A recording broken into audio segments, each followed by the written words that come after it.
Hello' guys, বহু জল্পনা কল্পনাৰ পিছত আজি অসমৰ মাননীয় শিক্ষামন্ত্ৰী ডক্টৰ ৰণোজ পেগু ডাঙৰীয়াই এটা অফিচিয়েল টুইট কৰিলে আৰু তেখেতে এটা অফিচিয়েল টুইট কৰিছে Ranoj Pegu at the rate of Assam যে I am pleased to inform that the higher secondary 2025 results for the arts science commerce and vocational streams will be declared tomorrow 30/4/2025 at 9 AM।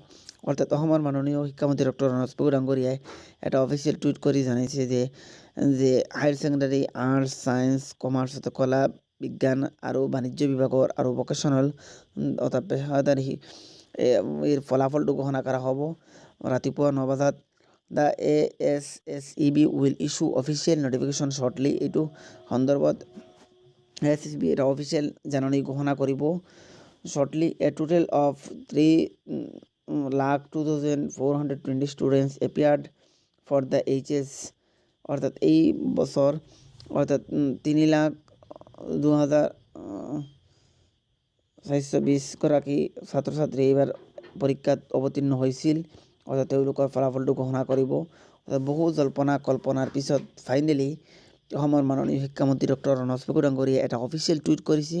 অৰ্থাৎ তাৰ Facebook পেজৰ জৰিয়তে হওক কিংবা official টুইটৰ জৰিয়তে এটা অফিচিয়েল এনাউন্সমেণ্ট ঘোষণা কৰিছে যে HSৰ ফলাফল লৈ অৰ্থাৎ HS হায়াৰ ছেকেণ্ডাৰী যিটো ফলাফল এইটো ফলাফল কেতিয়া ঘোষণা কৰা হ'ব আৰু কেনেকৈ চেক কৰিব, এইটো সন্দৰ্ভত অসমৰ মাননীয় শিক্ষামন্ত্ৰী ডক্টৰ ৰণোজ পেগু ডাঙৰীয়াই এই জাননী ঘোষণা কৰিলে।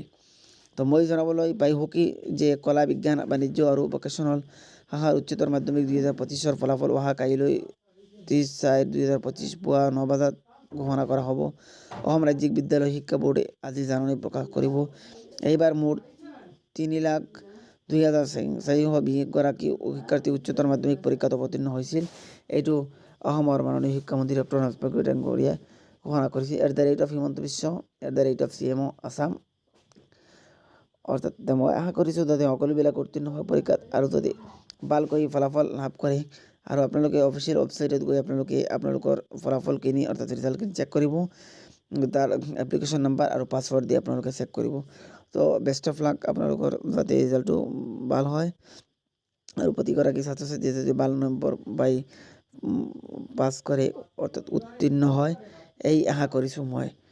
তো এনেধৰণে educational news, government news, job update সকলোবিলাক পোৱাৰ কাৰণে আপোনালোকে মোৰ YouTube channel educational news subscribe কৰি লগতে থকা বেল আইকন অপশ্যনত যেতিয়া মই ভিডিঅ' আপলোড কৰিব তেতিয়া আপোনালোকে পাই যাব।